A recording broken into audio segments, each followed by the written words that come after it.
Hello, welcome back to All for United WFC. Finally, we got a few wins to talk about. Let's have 3 on the bounce now. Look at this. Look at us go. But it wasn't all as plain sailing as I put on the tweet earlier. So we're going to get into all of that. Talk obviously about the draw. We're going to be keeping an eye on Twitter and social and all that kind of thing to keep an eye on when the draw is. There's obviously TJC question, how soon till the draw? They say it starts at 7. It never does. It'll be... Yeah, Erling's answer your question. It should start in about 20 minutes. So we'll keep an eye on that. Talk obviously about the game first. So we'll have a live reaction to the draw when that is made as well. So yeah, get your thoughts in as always, and yeah, we'll just start off with the game itself. We'll do it in order as we always do. Can I? There's something. I'm sorry. I know.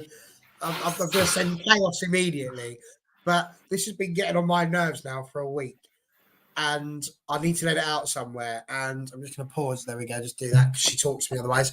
Alexa's no help. I got in again this evening, and what I want to see through the comments, just as we're running through, the most obscure adverts you've ever heard. Like the most, because genuinely, I got in the car, I switched it on, and this lady's come up on the adverts, and she's just gone, right, that's the kids' dinner done, and I paid a few bills. I wonder what they'd do without me. And I wasn't expecting that. It was an advert for life insurance. It goes off into life insurance. I'm like, how did we go from the kids' dinner to life insurance? It's blown my mind. So I want to know if anybody's got any obscure adverts and if they could throw those out there, because I did not see that coming at all. So just throw that in the comments as they're going. As you were, Quiff, man. As you were. Oh, a completely different tab. Yeah, I don't know what to say. Right, Jess, I'll just start with yourself and talk about the lineup. As we always do, we do it in order. It wasn't a massively changed side. Me and Kara said on the show on Friday, talking about the lineup and things like that. That it's, to be fair, that team, I'm pretty sure, I can't remember who it was. Someone in the comment, it might have been NC actually. I'm pretty sure that's the team that he went for. It's exactly the team we saw. You surprised? Like, what were you thinking on terms of the lineup itself? Obviously, Jace, Garcia, and Jade not in the squad at all. But yeah, what did you think of the lineup? Were you expecting a bit more rotation, or were you pretty happy with the team that was put out? I think overall, I was fairly happy. The biggest thing I was confused about, and maybe someone can tell me if she's injured or something, but why was Mary Earps playing in goal and why were we not playing Fallon? That is probably the one thing that kind of baffled me. Is she injured? Is there something I have missed?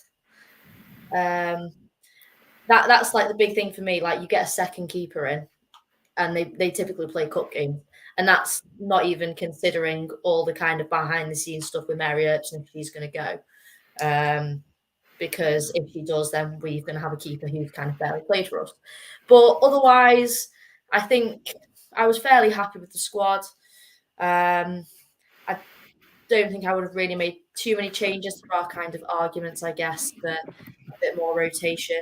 But yeah, overall, I was fairly happy, to be honest, and kind of got the result. So I can't complain too much. Yeah, I mean, Charlie, for yourself, obviously, Fallon's the big one that she's the cup keeper now. As I just brought the comment on screen from James, that's pretty much Fallon. We're not going to, unless an injury happens to Mary Earps, that's Fallon's season done. Yeah, for us. And last season, I'm pretty sure, like, Baggers only played the Conti Cup, but I did wonder if Fallon might get a bit of FA Cup game time just because of the standard of goalkeeper that she is. So we're not exactly, I don't mean downsizing. What do I mean? You all know what I mean. Not downsizing like moving house, but downgraded by playing her. But I suppose if the plan is that if we get to the final, Mary plays the final, probably makes sense that she plays all the games, unless the goalkeepers are clear on that, that's what's going to happen. So it is a shame. I think it's a massive shame. I'm still a fully fledged member of the crew that, if behind the scenes Mary's not going to sign a contract, you need to know soon, don't you? I'd be playing Fallon every week anyway. That's what I'd be doing. That kind of ties into Slater's point, doesn't it? You always play your first choice get me words out. First choice keeper in the cup. But Fallon should be first choice anyway at this point. You think? Oh yeah, yeah. Yeah, I wouldn't be very happy in this game. Who started against Newcastle? Mary. It was Mary. So yeah. Fallon's last game was against City. She made some cracking saves. It could have been 4 or 5-1 that we lost that game if it wasn't for her. Yeah, it's a little bit of a surprise. Again, I don't like comparing us to other teams, but when you look at Chelsea, they have, not that you should rotate your keepers all the time, but Chelsea do rotate keepers as well. It's not like we've got, as you said, a massive drop off in goalkeepers there. Fallon more than capable, I think, of playing this game. So I would be frustrated if I was her. Not going to lie, with how this campaign, not just the campaign, but her own season has gone. Barry, any other noticeable omissions from the 11 or anything like that you've got to add on the team sheet that we saw? No, I can't say I was overly depressed when I looked at it. Obviously, you've spoken about the main ones. I was expecting James to be given a go, and she wasn't. There was rotation, which I kind of understand due to the fact it's the FA Cup. But I don't know. I just obviously Melvine ended up going down through the middle, and Nikita went out to the right, which I think hamstrung her a little bit because she's been doing better centrally. And I think this is again where you just end up questioning some of what's going on. Like, why has she been shoved out to the right when she's shown how potent she can be in the middle?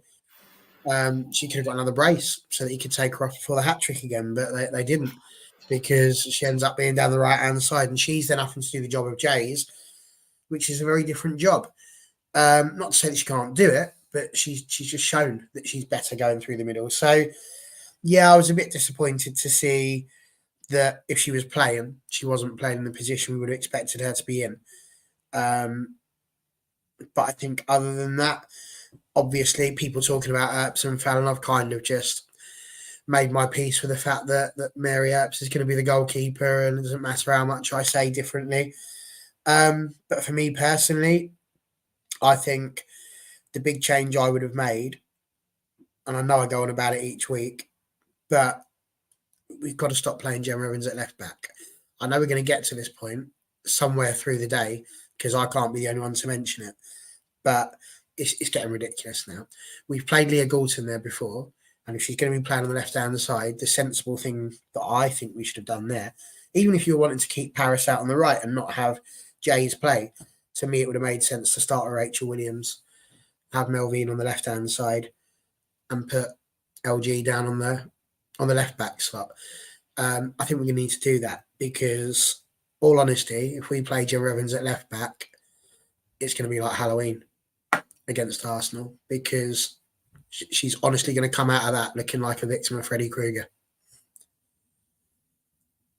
She's going to get mauled. Absolutely mauled. I didn't think Freddie was going to get a mention on this. How did you know? I could have picked Eddie. I was thinking Jason Voorhees. I was coming up with a few. To be fair, Freddie's a good one because Nightmare. She is a bit of a nightmare. That's why I went there, you see. I like that. I like what you did. Good job. Yeah, it's certainly going to be. We'll come back round to Gemma Evans because I'm sure when we talk about the goal, we'll discuss her involvement in that or lack of when it came to the goal conceded on that one. Yeah, I tend to agree. I'm with you, Barry, when it comes to Fallon and Mary. I just accept as soon as it got past, and I said this for the start of January, that Mary's likely going to line up against Chelsea. Obviously, it was Fallon against City, but as soon as I saw that it got to past January, I've just kind of come to peace that Mary's playing every game now until the end of the season, barring any kind of injury there. So, yeah, not too surprised. I think Sarah made the point a bit earlier on. Potentially Guerrero was the other one that could have seen start, whether that's over Lisa or Ella Toon potentially. But as we'll get to in just a second, Ella Toon did kick start the game, so I'll come back to that. Just while we're on the goalkeepers, just a couple of comments highlighting saying I do think that Marian's was trying to do. We could see Fallon leave. That would be quite something, wouldn't it? It's pay a record fee for a keeper, and then all of a sudden she leaves after 12 months. That would be a complete waste. But it's possible. I don't fully disagree with that, because why would you stay to be a number? She didn't sign to be a number 2. Put it that way. And yeah, as John's saying, not sure why Fallon hasn't played in the cup, regardless of what people do. It's certainly in these two, against Newcastle and Southampton. You know, we saw Arsenal rotate keepers this weekend. They played Man City, and yet we can't rotate against teams that, no disrespect to them, are in 2 tiers and a tier below us. I don't think that's right. Right, I'll come to the first goal then, the positive. Obviously, I know we got the Williams goals as well, but Jess, Ella Toon, not a bad way to open your account. I think she's 1 off 50 now, 50 goals for Manchester United. So, yeah, and just again, it's just kind of this is just United, isn't it? This season, we start games well. We seem to get sometimes an early goal. We'll come to the downside in a second. But yeah, talk to us about that Ella Toone goal and the fact that she, putting up the numbers as well as what she's doing off the ball. Oh, sorry, my Alexa just pinged at the exact moment that I muted myself. Then that really freaked me out. Anyway, yeah, that is just what happens when you give Tooney kind of that bit of space. I think she's just kind of lethal in those positions. Kind of point perfect, absolutely nailed that. And yeah, she's really putting in some good performances recently, which is great to see because I think she kind of struggled a little bit more last season. I think she's really kind of playing herself back into some good form, which is just fantastic. But yeah, I saw that goal go in. I think it was about 8 minutes. And I was like, oh, here we go. This is going to be a good day at the office. And less so. It was then like an hour of nothing. But it was it was a really good shot. And she did well to kind of place it pretty much perfectly, to be honest. It's just a shame that we then couldn't quite kind of carry on that bit of momentum. We sort of let it wane a little bit. Yeah, so I want to cover that as a whole thing. So we did have a question put to us on Twitter yesterday about why we revert back to Jose Mourinho football. So I want to come back to that in just a second in terms of why we dropped off a little bit. Barry, do you want to come to the point? Because obviously you starred TJ's comment. So I'll come to you on Tooney's goal. I mean, that is a claim that won't get an easier goal than that. I'm just about 20 yards out. So people have tried striking the ball from 20 yards out. That's either a way of saying that Tooney is just that good, that was her bread and butter and easy and simple, or I don't know. I don't know how you can put easier than that. Like if she had a 1 yard tap in, you'd imagine that would be easier, but apparently not. I thought it was a superb goal. I was also incredibly frustrated when this goal went in because at this point, I was all happy on my sofa, all settled down. I'd been watching the Arsenal FA Cup match as well against Manchester City, and that was obviously on at the same time. So because I had the iPlayer on the telly, I had the FA player on my iPad, and I didn't change the volume on either. So I actually had both going on. And I actually only knew that we'd scored because of the group chat. And I looked down and I went, bloody hell, we scored. I don't know how I missed that. So I had a very bad moment with that. Did watch it many times on the replay, though. What a fabulous finish. Like, genuinely. It just goes to show how good she is. She can make that look as easy as TJ's just mentioned there. It is just ridiculous how good she can strike a ball. And, she didn't go too low. She didn't go too high. It was just precision. Great power behind the ball to get it where it needed to go. Goalkeeper had no chance. And it should have been one of many at that point. Obviously, it turns out not to be. But listen, 49 goals for the club. I mean, she's just legendary. She really is. And she is she's setting records that are going to stand for a few years, for sure. And she is, she's one of we talk about Mount Rushmores. She's one of the Mount Rushmores of Man United women's football. She's one of the faces that would have to go on that Mount Rushmore. Maybe that's a fans forum question. Who would be on your Mount Rushmore of Man United women's footballers? I'm going to write that down. Mount Rushmore. We've only got 4 now, haven't we? Sorry? I was going to say we've only got 4 from the original, unless I'm missing somebody off, and I'm going to be really offended. Can't just pick those 4 just because they're still here. There might be other ones that we like, that we want. Not to say that we don't like the other 3. Christ, that was a Freudian slip, wasn't it? But what I mean is there might be other ones that we like to put in. Was what I was trying to finish. Move on, because I've just put my foot massively in my mouth and I didn't mean to. Brilliant goal, Ella Toone, legend. Charlie, anything to add on the goal itself? I say it came again early in the game. I think Jess was right. It was about 7 minutes. I think it was that the goal came. And what was your view of it? Because I know obviously you were the only one of us that was there yesterday. Did you have a good view of it, or did you have to rewatch it to work out how that one went in? No, had a pretty good view. We were sort of down the other end, just beyond the halfway line, so good view of it. I quite liked the build up to it. Kind of epitomised sort of the way we consistently played last season. I think we won the ball back really high up because we were harrying them, and then 2 or 3 very quick passes, and we were in a good shooting position. And sort of likes of Tooney and Katie Zellum from that sort of position should always be making the keeper work. And she did really well. Worked a little bit of space for herself, I think, with some tricks, and then really, really good shot. And it looked like we might sort of run right a little bit. That's what we were kind of expecting to happen, because Southampton were under the cosh really for the first sort of 10 or so minutes. FYI, the FA Cup draw is minutes away. I understand Alex Scott has just been on the screen, but now they're talking about a footballer in Portugal. So I was going to say, I don't want to go on to the next question. I feel like it's going to take up a lot of the time. So I want to kind of get through. I want to stay with this until the draw. Just on have the you draw. mentioned the Man of the Match award yet? Yes, it's in the chat. Have you told them it's in the chat? No, there's a load of votes on it already, though. Rachel Williams is leading that one. If you want to get your vote in, you can do. It's between Williams, Toon, Letitia, and Galton for this one. Everyone's got a vote already, though, which I love because it's always nice to see everyone get a vote on the poll. What am I wearing? Me and Jess are questions come out with, but it's a nice way of saying, "Oh, that's a lovely top. Tell us what it's all about." Indeed, not just me and Jess on the top row here are rocking. We've got the new Stone Roses. Look at us. You want a Stone Roses one as well, Jess? I did, yes. I just could not help myself. But I was saying to Connor, I was quite smart, and due to my short height, I got away with ordering the kids. So this is a size 15 to 16 boys. So I saved some money there. And then I also Googled Man United voucher code and saved another 10% because we love a thrifty queen. What sort are you, Jess? I am 5'2". Oh, bless you, you're the same height as me. I've not met you in person, so look at us. We'll be walking around like... We'll just be walking around. That's short. Well, you get a whole different perspective on the game. I love it. But yes, it's a... Can we just be clear that you're not tall, Connor? It's just a great big massive Yeah, I'm not that tall either, to be fair. Anyone who met me in person will know that.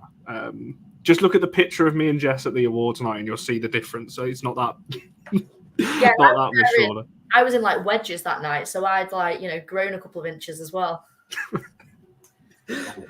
But yes, anyone who wants this kit, I would highly recommend it. I've got the jacket behind me there as well, which is just so nice. I'm kind of buying for time. Does anyone want to avoid anyone in the draw? Does anyone want a particular team? Looking at the ones that we've got, or... I've got to do the other 7 hour already. I was going to say, I ate my brain already. I want Chelsea and City to draw each other. One team get knocked out, and then later on, the other team field an ineligible player and get removed from the competition. Unless it impacts us, then they won't. And then someone like Lewis gets reinstated randomly because the results are random, the rules are random, and then we get them in the final. Is it too much to ask? No. Dream. Just very quickly for you, Barry. So it's Liverpool, Man City, Leicester, Brighton, Spurs, Everton, and Chelsea. So all WSL in the. I mean, it's all much what of a ball match, number? really. What ball number are City? 2. We're 7. Are Chelsea 8? Yes. So we don't want 2 and we don't want 8. Not that I'm able to hear the numbers when they come out, but there we go.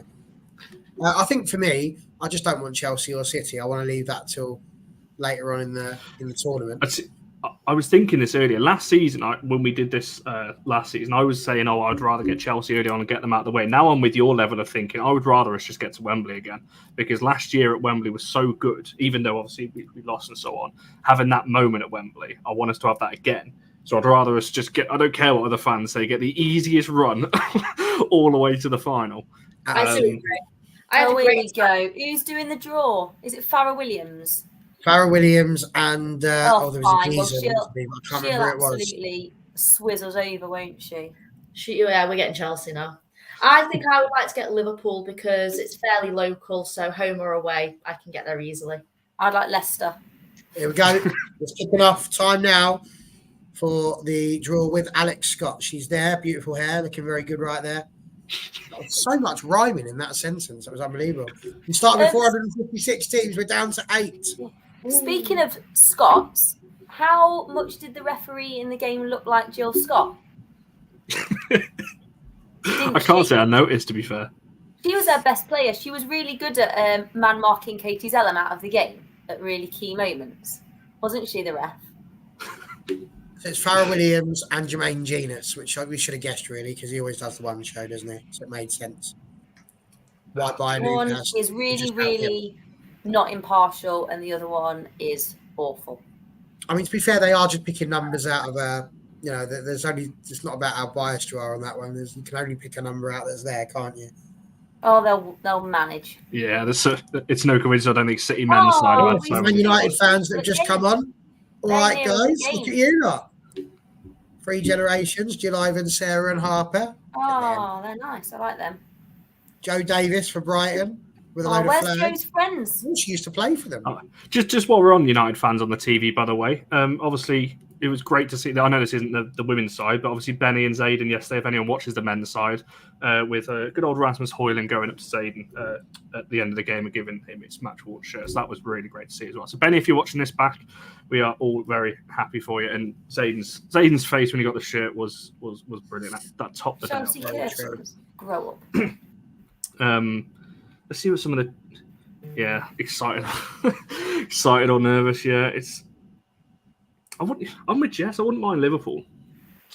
I think saying that after the result at home already. Sarah's already in it. Sarah's well ahead of us here. Don't put it up. Don't ruin it. Oh, okay. So do you want to know or not? It looks like it's happened. Vic saying the first one's Tottenham City. They've only just put the balls in there for me. These people are watching it on proper BBC One, which is well cheating. I'm just scrolling on. Oh, it's going to be Chelsea, isn't it? No, don't say that. Just look. There's only 3. So Liverpool, Leicester. So it's not either of them. So we've got either Everton. Oh, to be fair, there we go. We got Brighton by the looks of things. Away. Brighton away. away. I hope it's a Sunday 8 p.m. kickoff. Yeah. So why is it always away? So who does that mean? Chelsea? Who's the last team? I thought you said Everton, didn't you? Is it Everton? Right. Okay. Well, there we go. What's everyone think to that one? It's another away trip. Ties we played on the 9th or 10th of March, depending obviously on Chelsea. Hopefully they'll get He slipping again, and she'll just give them 2 penalties that they're not entitled to. That'll be good from her. Can't wait to see her with the blue cards. Oh my gosh! Ping, ping, ping, ping. Oh, they are going to be flying. There will be no one left. Everyone will be. We talk about that at one point if it comes in, because already officials in this country don't officiate well, and VAR's not good. So why on earth are they throwing in another thing? I've got to say, Harper was not happy about us drawing Brighton. She looked visibly upset. I don't know. She looked like she wanted to cry. I think she just didn't want to go all the way there. Perhaps she'd been told, listen, love, if it's Brighton, that's the only one we're not going to because it's miles away. So that's probably why she's upset, would be my guess. It is an absolute trek. Do these people not realise that I have an electric car? I can't get there and back. I can barely make it to Connors at the weekend. Yeah, I think Brighton's a good draw, I think. Yeah, on a serious, I think Brighton away is a good draw. Obviously, we did struggle there in the league, obviously, with the 2-week draw. I'm going all away victories here. All 4 away sides to win. Let's hope so. I mean, that's not a bad shout. I mean, I reckon Liverpool will probably beat Leicester. But you would imagine City beat Spurs. You imagine Chelsea beat Everton. I think, at the end of the day, we're going to be at a point where if we get to the semi-finals, we're going to be looking at probably picking up City or Chelsea, to be honest, because the odds then start going that way, don't they? It's a 66% chance of getting one of them two and only a 33% chance, 34 if you want to be, positive of getting the other one, even if you give that extra percentage point over there. But either way, it still doesn't work, does it? So, listen, Brighton, we can win. We can beat Brighton. We know that we can. And we should feel confident about that. So I think it's the best thing we can hope for to get to the semis, and then we just got to hope that the other semi-final is City against Chelsea. Be intrigued to see if Brighton have got a manager by that point, whether they've sorted all. I know obviously they've got their interim at the moment, unless I've missed something in the last couple of days. But it'd be interesting to see if they've got all that sorted by then. No, I think that's good. So it's the 10th, isn't it? It's 10th of March. Does that overlap with the Gold Cup? It does, doesn't it? So no Jade or Jace, depending obviously on how. Well, no, they won't be there for that one. So yes, so we'll be without those two for that one. Which, to be fair, hopefully they'll get knocked out. Would they still? Well, I don't know whether they'd be back in time there because there's the 3 games in the groups, isn't there? That takes it to the start of March. And even if they're back, are they going to be rested and back kind of ready to play? Yeah, I hate competitions like that. It's mental, isn't it? That a team can be without their best players. Yes. Can I just quickly say on this sport, you don't. If anyone follows my TikTok, I made a video. I made a video on this yesterday, and the comments, I shall say, in response to that, have been interesting. So go and check that out if you haven't already, because I've not actually looked at it. I am going to find it right now and just see what people have been saying. Yeah, I've had some interesting It's remarks. a bit ridiculous that people want to just keep sitting there and going, "Oh, it's just Katie McCabe. It's just Katie McCabe." People would say that about Roy Keane. It's just Roy Keane, but Roy Keane got sent off every time. Or it's just Casemiro and he's getting a yellow card all the time. It's ridiculous. You can't just keep going by that. You can't go by people's reputations. Could you imagine if we did that in school? Yeah. I was just that child. That's fine. We're going to send them to detention or something. You've got to go by what they're actually doing wrong. And at the end of the day, she was horrific. And Lauren Hemp, God bless her, for holding and standing up for it. I'm and just not just bullied around. Are okay. you Irish? God, yeah, don't go reading them out, Jez. I'm about to delete half of them. Yeah, some not nice things said, but there we are. It's opinions, isn't it?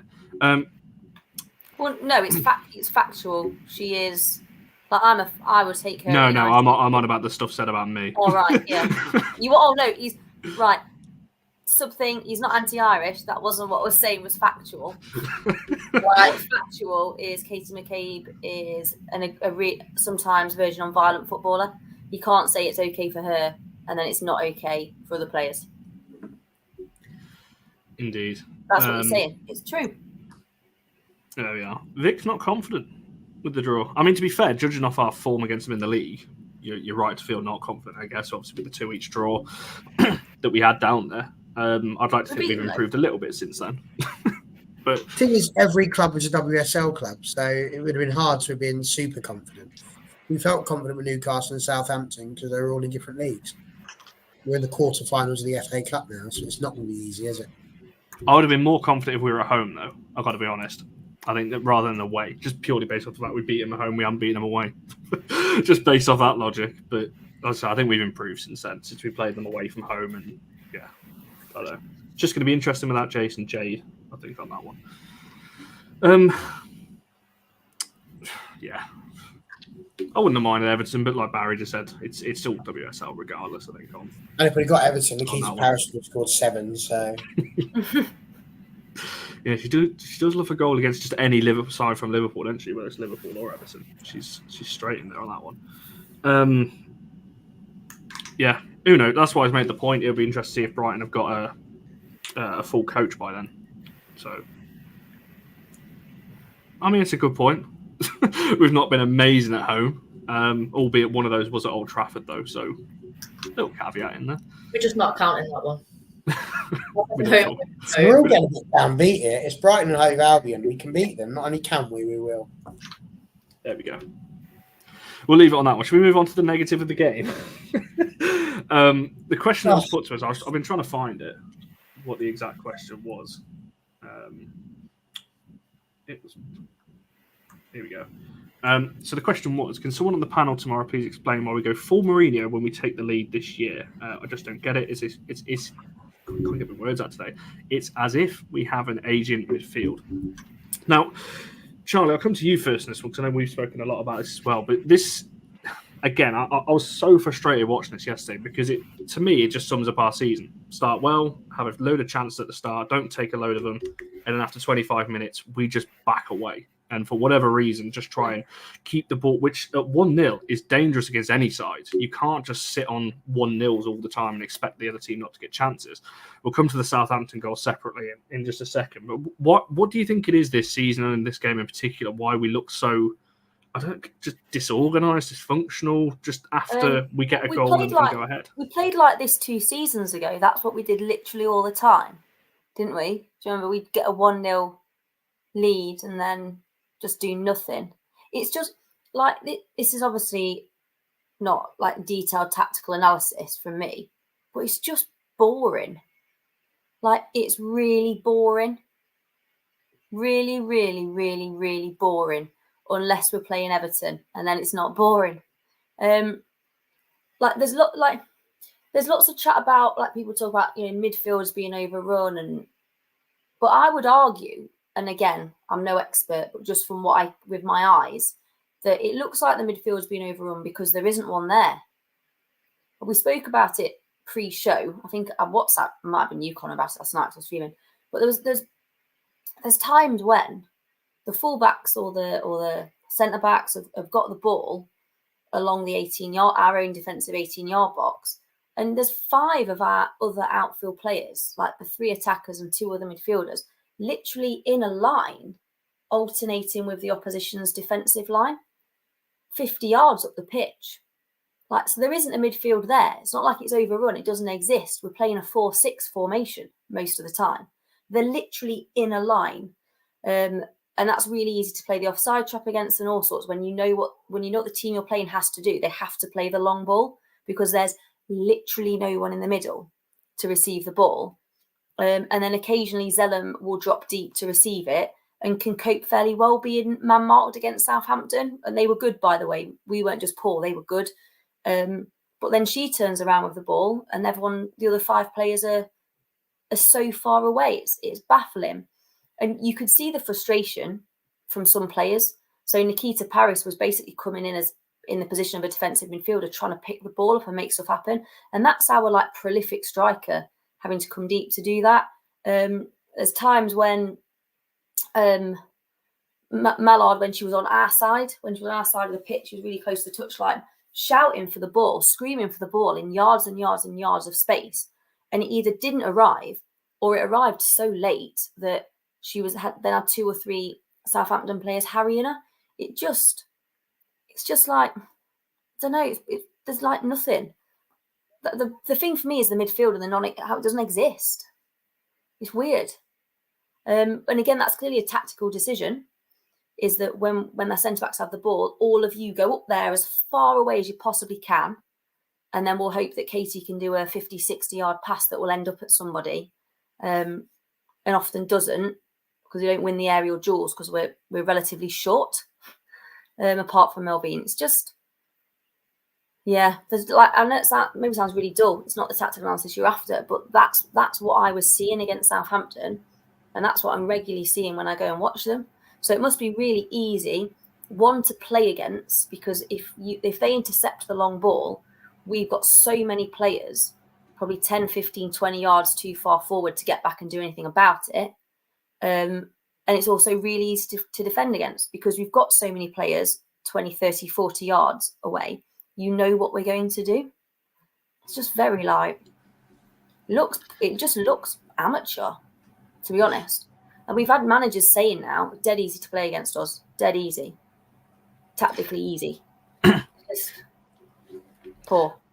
Yeah, because I remember me and you, Charlie, having this chat a couple of seasons. It was Skinner's first season when we were looking at this, and it was because I always used to get frustrated. Galton was offside almost all the time, and it's because every time we got the ball, like you said, it was almost like give it to Zellum. Everyone run up, almost play on the back on the opposition's back line. Obviously, hold your line, which obviously Galton wasn't in that first part of the season because I think she was setting records for the amount of offsides in games. It was getting ridiculous at that point. Well, that's what was happening a lot in this game, and I don't mean every single time because we can watch a game and see there's players elsewhere, but it's enough that you notice. It's noticeable to us what we're doing. So it's going to be noticeable to a professional football coach what they're doing. For me, the thing with this then would be people could point to Martin Ho leaving as being a big thing. But if we did this 2 years ago, Martin Ho was there in the club and was a part of that. So I feel like the big question here is how is it that we managed to play so well last season? And we've just sort of had, is that how it works? Are we cyclical? Do we have, rubbish tactics, good tactics, rubbish tactics, and next season will we well beat us again? Like, it doesn't seem to make any sense. For me, I think a lot of it comes down to, you look at last year, we were very, very, very solid with a group of players. We weren't just playing players for the sake of playing players. We picked players and put them in the right spot, and people only played in the Conti Cup. And, you know, we've had this conversation about how players are going off now and saying, oh, well, we feel like we're listened to and a bit happier in our new. Well, of course you are. You're playing. You know, footballers want to play football, but not at the expense of the team. And this is why I was such an advocate last year of a consistent team playing and consistently using the right people. And the problem is that we're just going to have to get used to this. We've had our injuries, which have caused problems. Of course they have. It's meant that our defence has been shaky at times. The problem we've got is that the players in general, for some reason, are not performing. Now, whether that's an attitude amongst the dressing room, whether that's a tactical problem, whether it's understanding the tactics, whether it's implementing the tactics, it's like, it's just not working. And this idea, I keep going back to it, we're putting players again in the wrong places. We shouldn't be putting a centre-back at left-back. We shouldn't be doing it. We did it last season for a little bit with Maria, but we just haven't got the squad depth in the places where we need to have them in order to be able to make sure that we're putting the right people in the right places. And that makes a difference. We keep changing people. Nikita Paris doing really well down the middle. We've shoved her back out to the right so that we can put Mallard in, who was rusty because she's not been getting that many games lately either. Leah Goulton, I thought, was a revelation again. So I thought she was brilliant in this game. But it's just too much for me to keep watching. It was boring. It was boring, you know, and that's not something you should be saying about a Man United team against a side that's in a different league to them.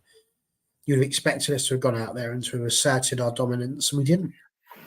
And I think, you know, I like Charlie, I can't give you the chapter and verse as to what it is exactly that's doing that, because, again, even if people look at Skinner and say, well, it's him, well, then how do you explain last season? And if they say, well, Martin O was there last season, well, how do you explain the season before? So it feels almost inexplicable, because everything somebody wants to come at you with, there's an alternative answer for. So I just think, yeah, for me, that's the key. It's just, it's not working. I wish I knew. I wish I knew kind of what the actual answer was, but it is, like you say, Mourinho-esque. We go a goal up and we're just not attacking and doing what we used to do. It's like we're just hoping that Mayer or Katie's going to, like we say, hit a big old pass and that we're actually going to deal with it, but we don't. We're not getting in behind players too much. And whether that's, maybe it's lack of confidence in the midfield. Does he just think he doesn't have these people that can play through the thirds? And so as a result, we're just trying to play over the third. I don't know. But yeah, I'm not a fan of how the game panned out. I'm pleased that we won. I'm pleased that it's at Rachel Williams. But the difference with Rachel Williams is that she just bullies defenders and she ensures she wins the ball. So any time it got to her, we knew that she had it. But it's not good. Not good at all. Something weird going on in my son's room. Moving furniture. We talked about last season. I felt like last season we had like a determination and a grit. And I do think there is a difference in how we're playing, not just from an attacking point of view, but last season we were so good at winning. I think we were the best team at winning the ball in our attacking third. I think no one did that more than us, won the ball back so high up the pitch. And that doesn't seem to be happening at all.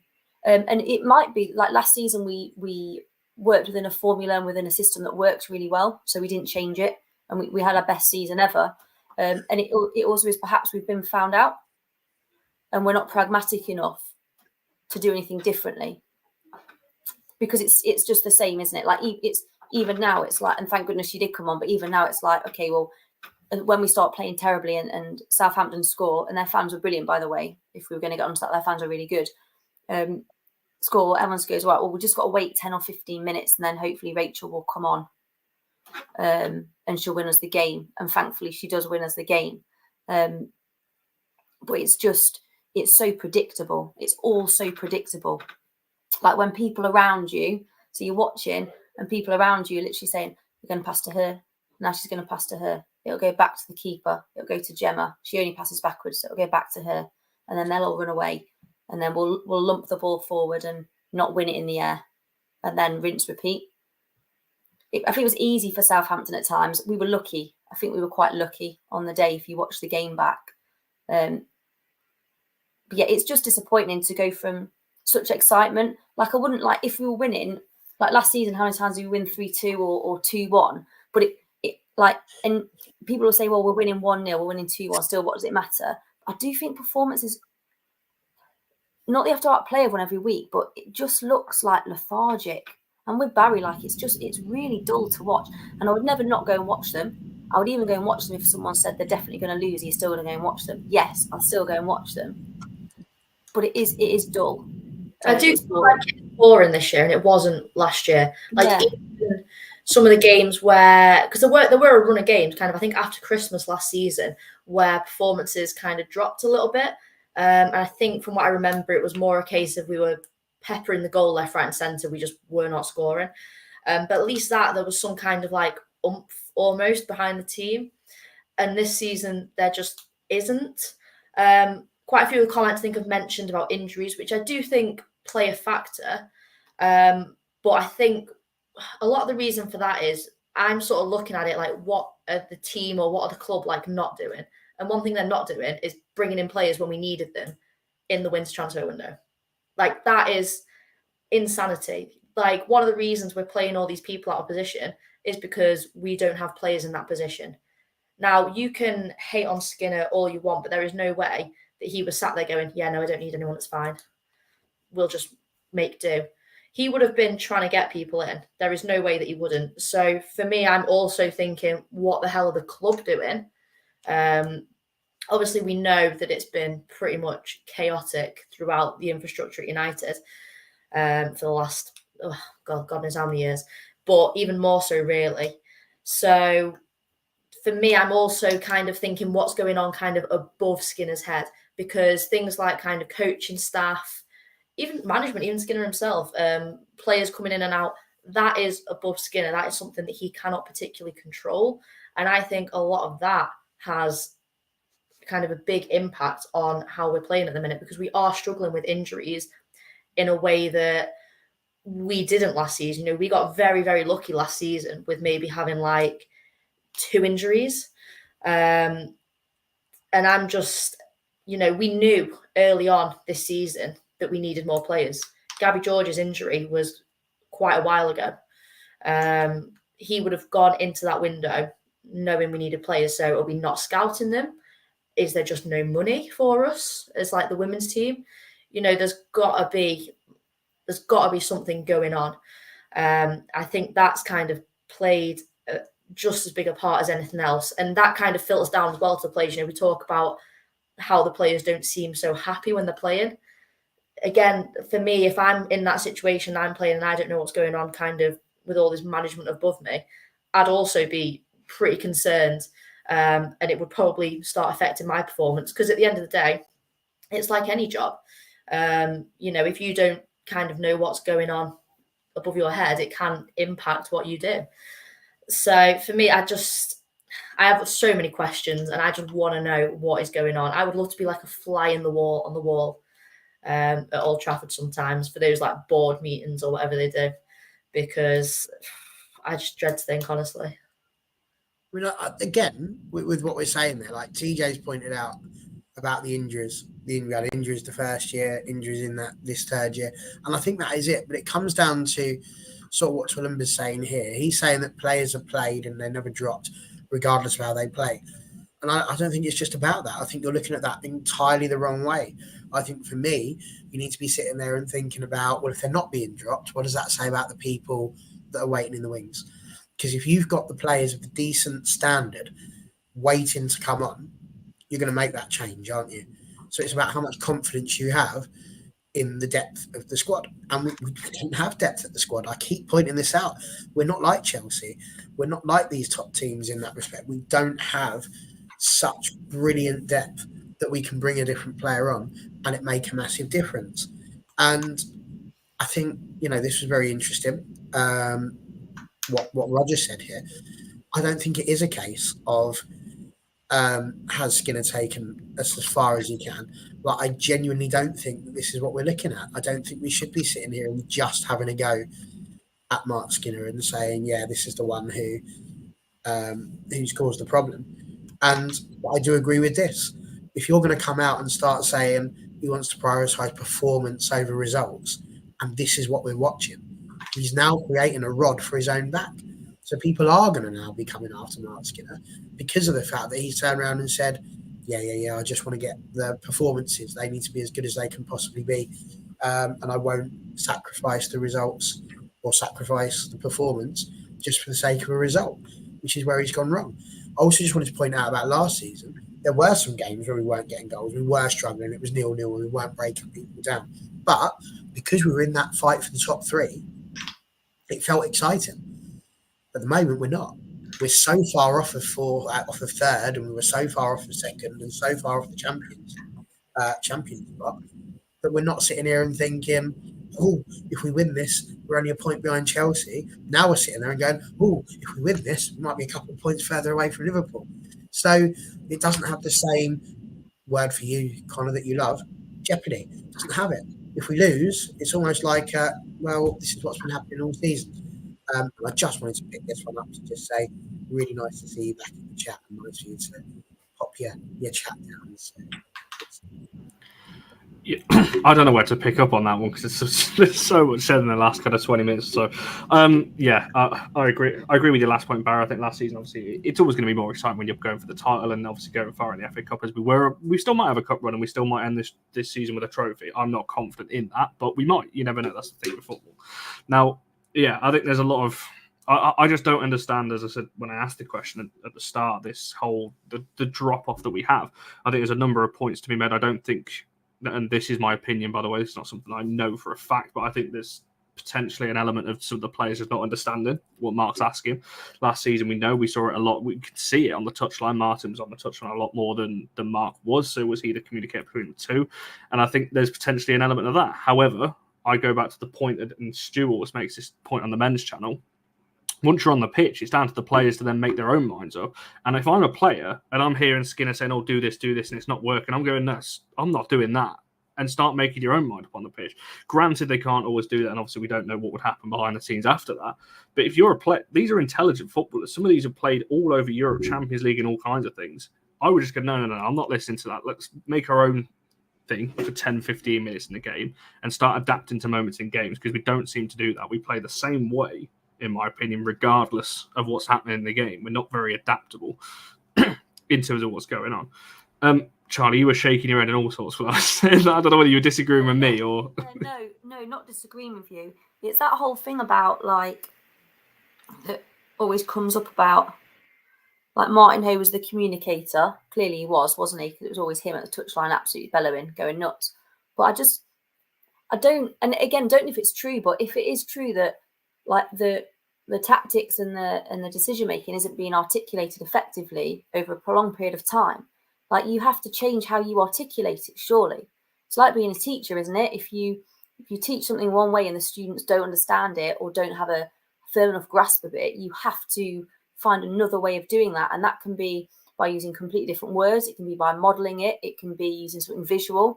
Like, surely it can't be that. Like surely elite footballers, because that's what we've got. We're a team of elite footballers. Like, every week I look at our team and I think, wow, like, this is incredible, the players that we've got playing for us. Just don't understand how we could have a situation. I don't know if we do, but whenever anyone mentions it, I'm like, how can we have a situation where these elite athletes don't understand what's being communicated to them? And that can only be the case if it's being communicated ineffectively, surely. And then you would assume something would change. Like, I can't imagine that Mark Skinner's going, well, they don't understand me, but I'm going to persist with this thing that they don't understand. I don't know. I feel like surely it is being communicated effectively, but it's just not working. Like, it's not working. And then I do agree with you that when you're then on the pitch, you have to step up. Like, at school, we have a teaching approach that we use across the school. Like, we have a knowledge-rich curriculum, so you teach in a particular way, but sometimes it doesn't work and you have to adapt, and you have a rationale for that. You troubleshoot and you do it differently. So I feel like it's mental that it's that. Also, what I have noticed, what I've started watching this touchline, is how often the goalkeeper coach now seems to be the one. I don't know if anyone else has noticed that. What's his name? I can't remember his name. I know his name, Wilcock. It's him. It's him now trying to communicate. So that's crazy for me. Unless he's just saying word for word what Mark Skinner wants. The whole thing just blows my mind. I'm going off on a tangent now, but I feel like surely it can't be that. Surely it can't be that they don't understand and then they're just persisting with it. Well, it could be. Understand. It could be that would worry me massively. It would worry me, because then in that case, that would be a Skinner thing. But what I find amazing is that we've got people in the comments already sitting there saying Martin Ho used to be bellowing at the players, and yet Martin Ho is at the moment held up as some sort of Lord and Saviour who's gone to Brand was an amazing, wonderful thing.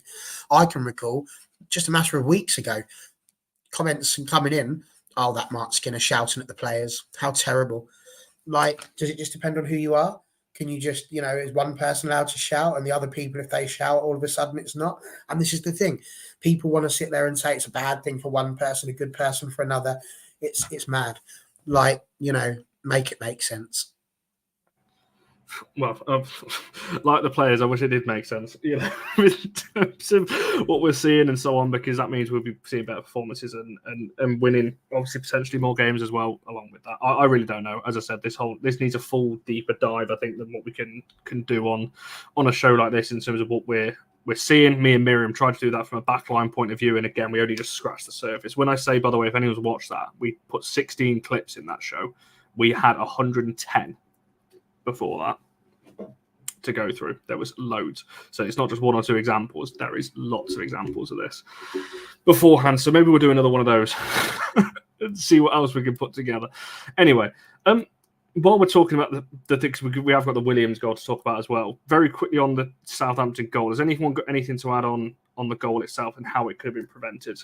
In terms of, I think there's three culprits when we're looking at what could have been done. I think Gemma Evans, Millie Turner, Mary Earps, I think are the three I'm looking at.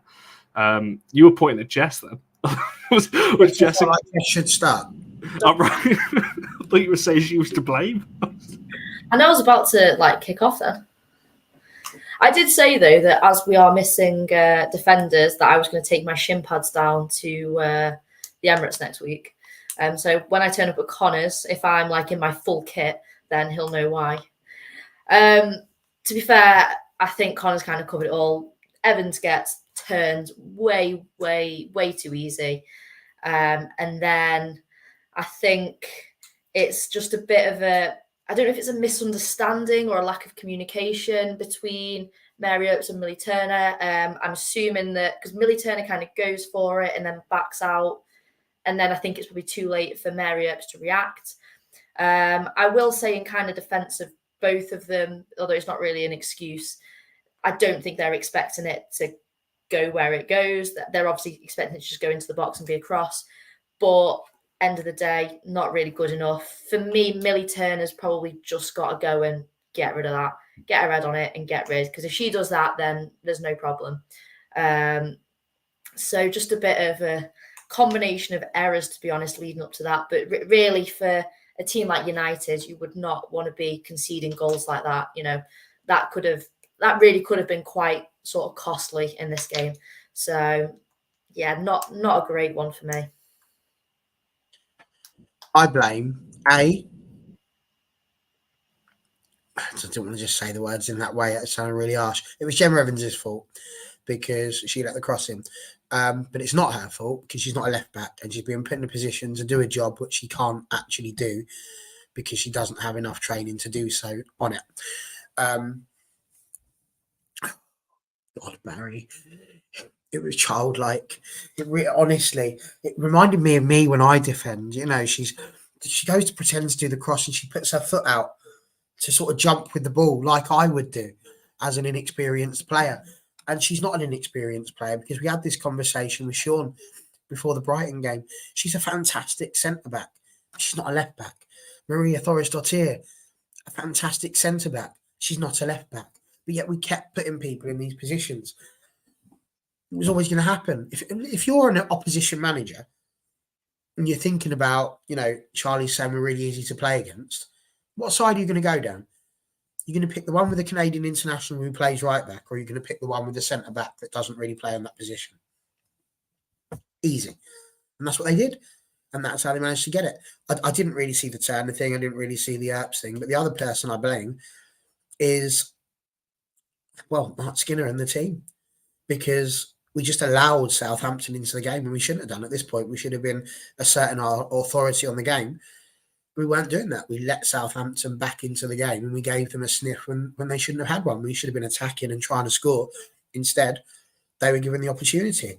I've already answered this question a million times. I know that Connor doesn't like it, but Hannah Blundell needs to go to left. May Letitia needs to go to right. You need to play the centre-backs in the centre-back position. When you've got a player who's crafted her trade as a right back for Brighton, it's the only logical option. Now, it's either that or you use youth players. A player who actually plays left back. But the problem with them is that they're not going to have the experience necessary in order to be able to do that. You're not going to throw them in against Arsenal. So, in an ideal world, it's that, or, dare I say it, we throw Leah Gorton back in. But it can't be Gemma Evans. I don't want to say it again. If Gemma Evans is left back against Arsenal, I just... So, is he moving stuff again?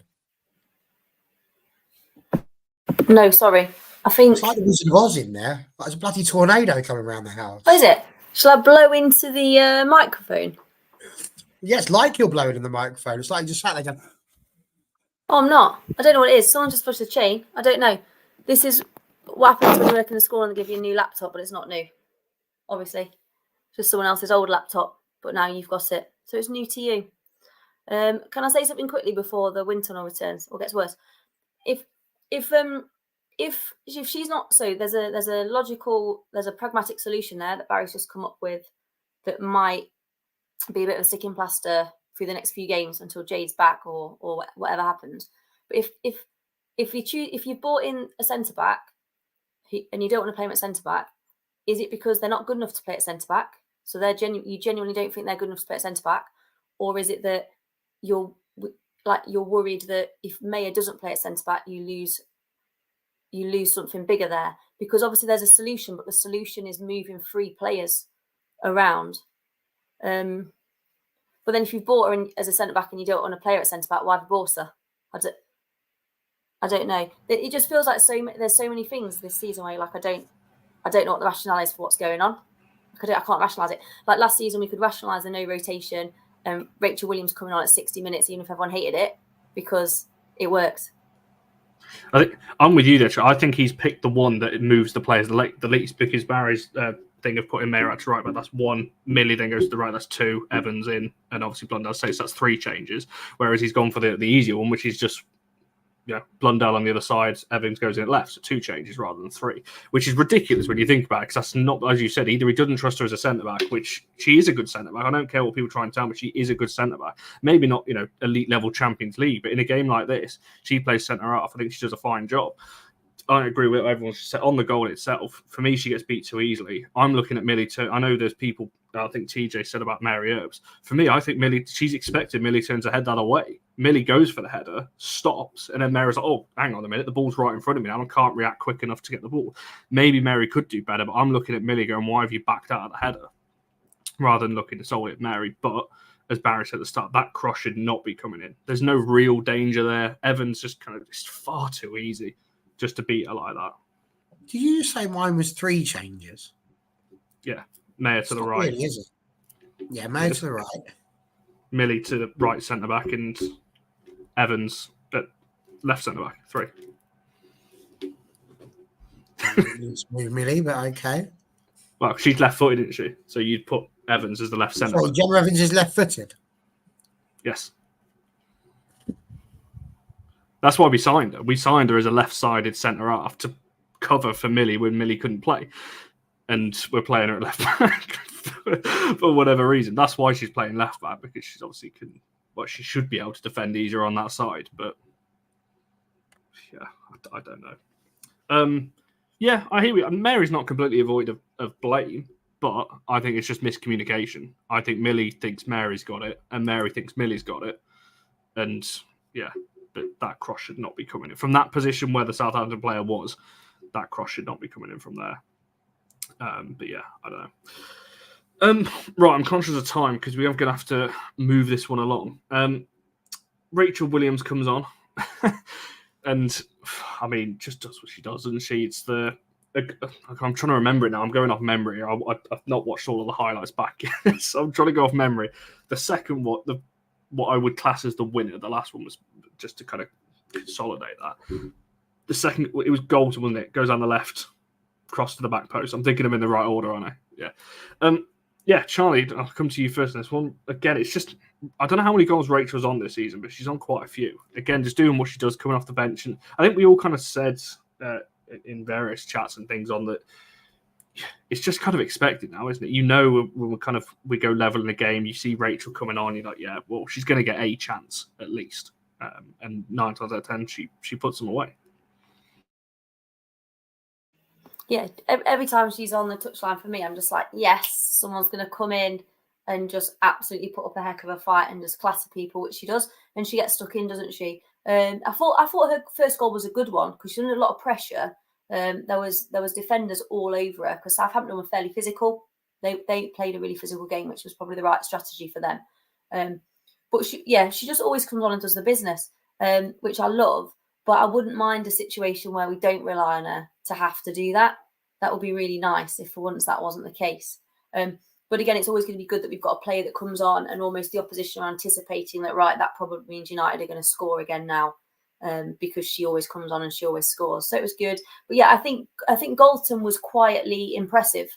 We talked about her assist. The 3 or 4 really bright sparks in both halves of the game. And in the first half as well was when she actually she clearly decided I'm going to be more direct here, and she just ran at defenders and committed them and jinxed past them. That's when we looked at our best, when we did that sort of thing, and that's why we were screaming out at the game for Mallard to do the same. But yeah, a deserved assist for Galton more than anything really, because I think she worked really hard with little reward up until that point. Yeah, I just love Rachel Williams, to be honest. I think especially this season, it's her attitude. Like, I don't really see the kind of, I don't want to say like bad attitude of other players, because I'm not saying all the other players have got bad attitude, but it's just like her positivity. Like, she just comes on the pitch, she's been given a job to do, she just comes on and she does it. And like, even if she doesn't get the goal, it's just, she does not stop. Like, she comes on that pitch and she gives 100%, 110%, 120% even for like the 20 minutes, half hour, whatever she's on for. She will literally just come on and give absolutely everything she's got, and she will not stop. And I think she's just got like such a positive outlook. And I just hope that is kind of like rubbing off on the rest of the team. You know, if she's kind of talking about retiring at the end of the season, it is going to be a huge, huge loss. Time and time again, she's kind of proven her worth for United. And it's just, I mean, like we said, everyone knows that she's going to come on and score, and yet she's unstoppable. She just does it. And I don't know how she does it, because she had so many players on her, and still she just has such like a will to get the ball that like there is no other option for her. Like, she's getting that ball no matter who else is in the way. She's getting that ball, and it works, and she does. So I absolutely love her, to be honest. So I think she's just a fantastic asset and probably one of our best players at the minute. She's doing superb. Nikita Paris, according to the BBC, is on 15 goals, which again, unreal. We've got a player that's in double figures, which is superb, and the season's not even over yet. Rachel Williams is on 8, and she doesn't start that many games. She's just, honestly, just ageless. Unbelievable. She's like the Peter Pan of football. And I think she's just superb. Like I say, 8 goals, and that's 3 more than Tooney, 3 more than Mallard. She's ridiculous. And the thing is, you know what she gives you. She comes in, she bullies the defenders, 2 great headers, and there was just nobody that was going to get near her. I was not sure about the third one. I feel like it went over the line. It looked like it went over the line initially. Watching the Arsenal game, I wasn't sure that had gone over the line. The Williams one, I did shout and go, it's over the line, surely. Then the ref gave it, which I've got to say surprised me, because you don't usually get that. You would have expected to have walked away from there going, still 2 only goals. What's happened there? So, yeah, really, really pleased. I think Rachel Williams has been superb, and where would we be without her? Perhaps she should be an advert for life insurance. Yeah, I'm like you on that second one. I'm a bit like, has it? Yeah, I'm not entirely sure either on that one. Close calls, and obviously different camera angles as well that you don't always get to see the perfect view on that one. How good was the view on the third one? Because from where we were, like, it might have been perspective, it looked well over, but obviously we might be looking at it with rose-tinted glasses. I'm going to give it to the FA player.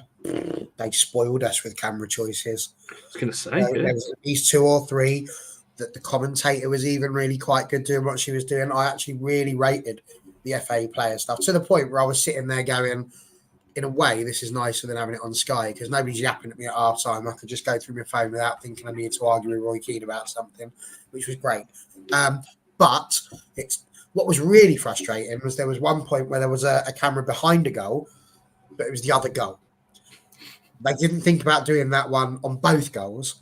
So as a result, for the one that was the Rachel Williams one, we only had the camera that was on the side, on the touchline, but on the ground floor. So we didn't really get to see too much. So, like I say, it looked it because of how far the defender needed to scoop her leg through. But you couldn't have done a pause and gone, oh, yeah, that's definitely over on that one. Yeah, it's certainly tight on that one. Just a couple of other decisions, and towards the end of the game, I just want to quickly get to. Vic's talking about tomorrow. Yeah, I'd keep an eye on that one. Potential, but we'll see. So, it's so funny, Charlie, when you're talking and muted, because it's like someone can turn the sound up. You can. I had it on my telly. It took up the whole. I don't know how big my telly is, but yeah, all of it. Two kind of funny questions before we get to player of the match and look to wrap this one off. It wasn't an easy end to the game either. Southampton obviously were coming forward with chances, and I think just very quickly go around the panel on this one. Should Southampton have had a penalty against Millie Turner? Yes. You can't argue it. It's her hands behind her back, and then for some inexplicable reason, she takes them out of behind her back and then handballs it. Like, if that was the other way, I'd be shouting for it. Yeah, there we are. See, we've got to be fair, and we will be fair when we think penalties are against us, because I'm with these three. That, to me, is a penalty. And then also the chance Southampton had towards the end of the game as well. How they don't put this in that goes across the front of the goal. But again, it just kind of comes back to that whole thing of, even when we were a couple of goals ahead, I never feel fully confident we're going to see a game out anymore. Whereas last season, I'm looking at us going, yeah, we've got this wrap now. I'm looking at us this season every time, like, other team is still getting chances here. So, again, is that a bit of a worry with Arsenal, obviously coming up in 4 or 5 days' time now, that we don't seem to see games out as comfortably as we did in Arsenal, obviously, actually last season, but a perfect example is when we took the lead at the Emirates, we saw that game out so well for the final, what was remainder of added time in that one. We don't seem to be able to do that this season. I'll let someone just talk while I end the player of the match poll on that one. And nobody wants to. That's she absolutely should have. I thought it was him. You can see the disappointment in her eyes as she slid in to try and put it over the line. It was really close. Look, Southampton could have been in a position where they made that a really uncomfortable last few minutes. As it was, we managed to squeak through. But yeah, 100%. She should have scored, and she knows that as well. But she didn't. So happy days for us. That's why we're off to the sunny seaside town of Brighton. And they're off down there local for a couple of pints. Wow, they've got a few big league games coming up in their division. So we maybe see them more of them next season. If they can get a couple of wins together, they'll be coming up into the WSL next year. So yes, be interested to keep an eye on that one. My kind of last point I wanted to raise, because it's been a while since we've seen it. Aoife Mannion came back onto the pitch, someone we've not seen for a while, just in time for the Arsenal game as well. I don't think we're going to see a start, by the way, but how good she was last season against Arsenal. She literally came back for that game, had a player of the match performance, and then we didn't really see her again after that. Charlie, do you want to start on this one? How good is it seeing Aoife Mannion back on the pitch? And how happy she looked as well when she came on. That I've just remembered that now. That could literally be what saves us defensively for the next few weeks. Actually, while we're chatting about it, I flipping love Aoife Mannion. I still stand firm on 2 seasons ago. Like, we get to the final of the Conti Cup and we get top 3 that year if she doesn't get injured. She was that important for us. But yeah, last season it's class against Arsenal. If you could come in and do that again next week, that would be amazing. Absolute masterclass. Proper like Nemanja Vidic-esque, Terry Butcher, flipping bandage around the head performance she did against Arsenal last season. So I'd love that. But yeah, really pleased for her because she's such a good character as well, I think. And she organises the people around her. You even saw that in the few minutes that she was on the pitch against Southampton. She is a leader. And I think we're maybe lacking a little bit there this season. So having her back in and amongst the squad in training and on the match days is huge for us, I think. Jess, anything to add on Mannion's return? And just, again, as people were saying, players are not going to look miserable when they're coming on, but she looked incredibly happy to come back. And it's been a while for her. She's had a lot of injuries, especially knee injuries, that's kept her out of the game for a long time. So for her to keep coming back and to see her back on the pitch again was really good, wasn't it? Yeah, I mean, she's had a bit of a unlucky run, really, of injuries. In fact, she's been doing her physio at the gym near me. So hopefully they have done a good job. If not, I will be going in and kicking their asses because she is like going to be our Lord and Saviour now. I think everything I said before about Rachel Williams, I kind of will say the same about Aoife Mannion. She comes on, she will give absolutely her all. I think she's got a really great attitude. I think that she can probably elevate the people around her. I think that kind of going back to a little bit what we were saying earlier, I think psychologically maybe the team is struggling a bit at the minute, kind of getting your head down, that kind of thing. I think players like Rachel Williams and Mannion can kind of just, using that kind of experience, have been playing the game for so long, just try and get people's spirits almost back up. And hopefully just her influence on the team will be just as kind of important as hopefully what her influence is going to be like on the pitch. So yeah, I'd really, really like to see her get some game time, but I don't want to rush her back because, like we said, she has been struggling for a while with injuries. I think all I'd add to that is that as far as injuries go for Aoife, I think this is the big one for her now. She needs to be able to get back, and my big hope is that she can come back and even if she's not getting regular playing time, that she can stay fit all the way through to the end of the season, because I think if she gets another injury that's a reasonably lengthy layoff, I'm not convinced that really we'll see much more of Aoife, because how many times can you be knocked down before eventually you just have to accept that your body's not doing what you want it to do?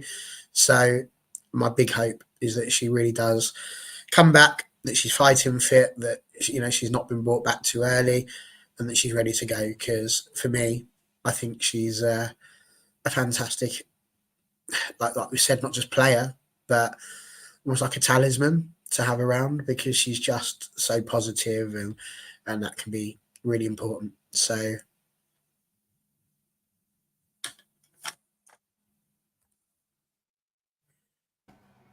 I think you've answered your own question there. It hit her arm. exactly, which last time I checked was handball. So Gadget the Mouse, is that Inspector and Danger? Because even Penfold see that. Doesn't it all depend on the shadow of the body and whether you've made your body line bigger? I just think even if an arm on there, it's a bit like it can't be handball because he kicked it on there. Towards it or away from it, and whether you're the assister or you're the goal scorer, or whether the referee likes you or not, or whether you fall in, whether it hits your own body, goes to your arm. Mental. I don't have the answer to that, Dave, but for the next show, I'll make sure I find that out for you, because we are going to have to wrap this one up in a second. So I'll make sure someone remind me of that. In fact, I'll take a screenshot of it now. There we go. Right, so I'll remember that, and I'll come back to this on the next show on that question. And Paul Greaves, you did just make me laugh with your with your comment there as well. So it's all fun in the chat, which is what we like to see. And yes, Charlie, whatever you were doing there, it was a bit of dance. I'm not going to lie. Paul says that Aoife needs to learn how to play again, and you know, I know that he's joking, but sometimes I feel like the whole team needs to learn how we play again because this ain't Man United that we've been watching. Yes, it's. Oh, I just keep thinking to Arsenal on Saturday. We'll come to that later on in the week. Tony's going to score our 50th, and it'll be the winning goal, and it'll be akin to Alessia Russo, and we're all going to be like, "Oh my god, how great is she?" I'm going to manifest that. I've never manifested anything in my life, but I'm going to learn how to do it, and then I'm going to manifest that. Just quickly go around the player of the matches. Who would you have gone for? Leah Goulton. Rachel Williams. Big Rach. Nice one. I'd have gone for Rachel as well. I think, yeah, I just don't. Well, we literally don't win the game without her coming on and scoring the goals. And the chat agrees. Williams on 55, Toon and Letitia both on 20, and Golden on 4 for this one. So, yeah, we shall. When I play to Rachel, I don't know how many player of the matches she's on. That might be a second of the season. I'll have to double check on that one. No, because the rules fully suggest that if it comes off a part of your body and then hits your arm, it's not a penalty. I suggest just going to read the rule, but that's going to help you out, mate. Yeah, I think it is a pen. That rule didn't apply last year. If it hits your arm, body, and then your arm, for the fellas, did it? It's all very random. Yes, which it shouldn't be, because there we are. I'm with Barry's rule. Just make everything that hits the hand a handball. Easy then. Keep the rules simple. Yes, obviously been a lot of talk about Arsenal. We have got a preview show coming later in the week for that one, so keep your eyes on that. That will likely be on Thursday, with the game being on Saturday this week. So, yes, I'm sure we've got our favourite Arsenal fans. I've not asked them yet, but Meg, Laura, if you're watching this, I'm sure you'd be roped into coming on for Thursday to talk about that one. Other than that, we might have a show on Wednesday. I'm not quite decided yet. So we'll see. But if not, like I said, Thursday, 7 o'clock on that one. We're live in 9 minutes' time on All for Women's Football. As always, me, Barry, and Jess are on the double shift tonight. Laura is in the hosting chair, completing the 6-person spin of host. It's Are You Smarter Than a Women's Footballer tonight? So a bit of a parody or a knockoff of the TV show here in Britain. If you've not seen it, Are You Smarter Than a 10-year-old? I think it was in America as well, actually. So we're doing a bit of that. It's going to be so much fun. I can't wait for this because it's something a little bit different as well. So hop over to there in 9 minutes' time. And yeah, make sure you like the video, subscribe, and follow us on literally all socials at All for United WSC. I want to see you guys later in the week.